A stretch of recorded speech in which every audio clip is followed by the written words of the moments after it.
Assalamualaikum. I hope you're all doing well and I would like to say very warm welcome to all of you to Pocket Academy. आज हमारा C++ programming fundamentals course का second number lecture और third video है। आज के इस lecture में हम C++ में बेसिक इनपुट और आउटपुट को डिस्कस करेंगे। तो इससे पहले कि मैं आपको सिंटैक्स की तरफ लेकर चलूँ, सबसे पहले हम ये देख लेते हैं कि हम इनपुट और आउटपुट को क्यों पढ़ते हैं। बेसिकली इनपुट एंड आउटपुट के बगैर कुछ भी नहीं है आपका प्रोग्राम। बेसिकली कंप्यूटर में जो हम हर वक्त कर रहे होते हैं वो इनपुट और आउटपुट ही होता है। अगर हम कोई मूवी देखते हैं तो हम आउटपुट में वो वीडियो और उसकी ऑडियो ले रहे होते हैं। अगर हम कुछ माइक्रोसॉफ्ट वर्ड पर टाइप कर रहे होते हैं तो हम अपना जो टेक्स्ट होता है उसको इनपुट कर रहे होते हैं। तो computer is all about input and output. हालांकि ये जो आपके सिग्नल्स जाते हैं, बाइनरी सिग्नल्स या जो बिट्स जाती हैं, वो भी इनपुट और आउटपुट की फॉर्म में ही होता है सब कुछ। So basically computer it is all about giving the input and getting output. और जब आपके प्रोग्राम में आपको टेक्स्ट का इनपुट देना पड़ता है, फॉर एग्जांपल आप अक्सर एप्लीकेशन, फॉर एग्जांपल आप फेसबुक यूज़ करते हैं तो वो आपसे पहले आपका फ़ोन नंबर या ईमेल एड्रेस पूछता है, आपका पासवर्ड पूछता है, तो वो आप उसको इनपुट कर रहे होते हैं। फिर जब आप लॉगिन कर लेते हैं तो वो आपको आउटपुट में आपका होम पेज या आपकी होम फीड दिखाता है। तो हम चलते हैं अपने कंपाइलर की तरफ। ये मैंने अपना एम्बेडेड डेव C++ ओपन कर लिया है और अब हम स्टार्ट करते हैं अपनी प्रोग्रामिंग। तो मैं न्यू फाइल बनाऊंगा Ctrl+N से और हम अपने input and output. So this basically is a comment. ये जो आप दो डबल ब्लैक स्लैशेस देकर आप कमेंट्स को लिखते हैं, इसके बारे में आपको भी परेशान होने की ज़रूरत नहीं। इस पर हमारा एक छोटा सा लेक्चर ज़रूर होगा और उसमें मैं आपको सारी कमेंट्स के बारे में बताऊंगा। तो हम स्टार्ट करते हैं अपने हेडर फाइल के साथ इंक्लूड आईओस्ट्रीम। हम अपना नेम स्पेस यूज़ करेंगे std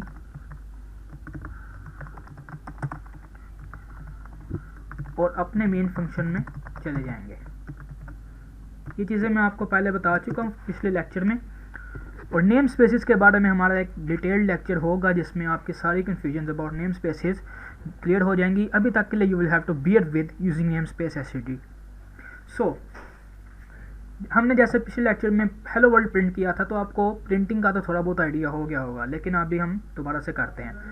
जो प्रिंट के लिए हमारे पास फंक्शन यूज़ होता है, C++ हमें आईओस्ट्रीम फाइल के ज़रिए से बिल्ट इन फंक्शंस दे देती है जिसके साथ हम अपना काम ईजिली कर सकते हैं। देखें, ताकि हमें कोड स्क्रैच से ना लिखना पड़े। अगर हमें इनपुट करने का और आउटपुट करने का कोड भी स्क्रैच से हर बार लिखना पड़ेगा तो ये बहुत हेक्टिक हो जाएगा और यकीन जाने कि ये वाकई बहुत हेक्टिक हो जाएगा।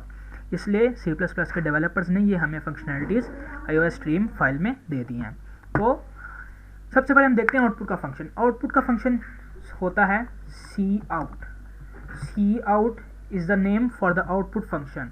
इसका सिंटैक्स क्या है कि आप cout लिखेंगे, उसके बाद एंगुलर ब्रैकेट्स और एनी टेक्स्ट आप जो है ना अपना ये कोटेशन मार्क्स के दरमियान ये टेक्स्ट लिख लेंगे। अपना टेक्स्ट हो सकते हैं, नंबर्स हो सकते हैं, it can be anything, semicolon and that will be your complete output.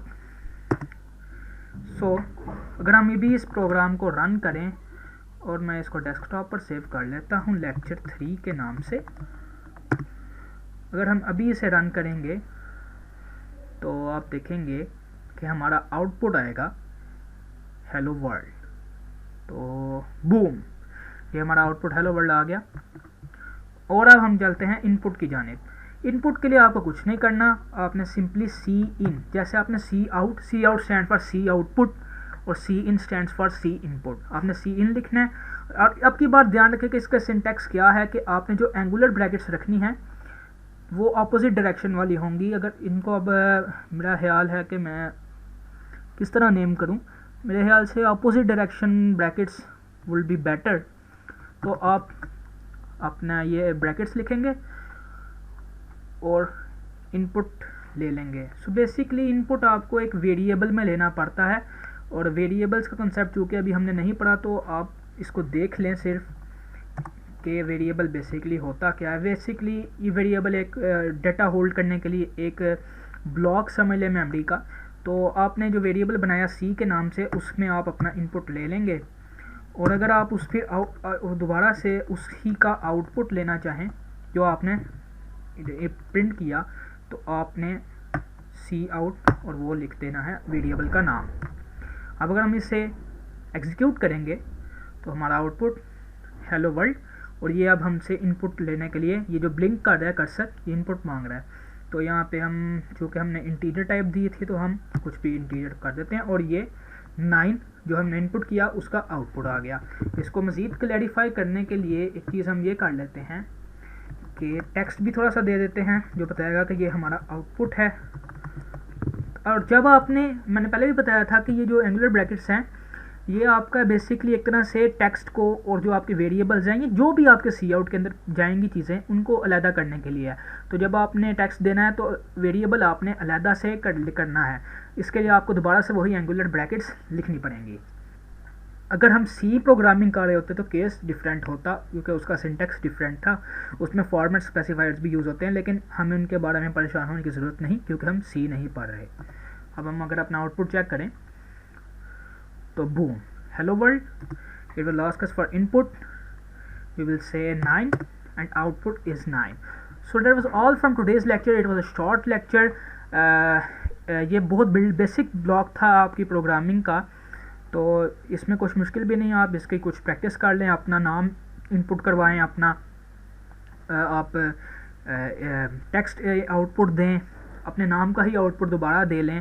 तो इस तरह आपकी एक छोटी सी और बल्कि पहली एक कंसोल एप्लीकेशन तैयार भी हो जाएगी, आपका हैंड्स ऑन एक्सपीरियंस भी शुरू हो जाएगा। तो इसकी प्रैक्टिस ज़रूर कीजिएगा। आपसे मिलते हैं अगले लेक्चर में। अगले लेक्चर में हम वेरिएबल्स और डाटा टाइप्स को डिस्कस करेंगे ताकि आपके कॉन्सेप्ट्स वेरिएबल्स के हवाले से क्लियर हो जाएं, और इंशाल्लाह वो लेक्चर भी बहुत कॉम्प्रिहेंसिव होगा और वो बहुत बेसिक जो है ना आपकी प्रोग्रामिंग का बिल्डिंग ब्लॉक है। तो उस लेक्चर को हरगिज़ भी मिस मत कीजिएगा। Thank you for watching till the end, see you soon, bye bye.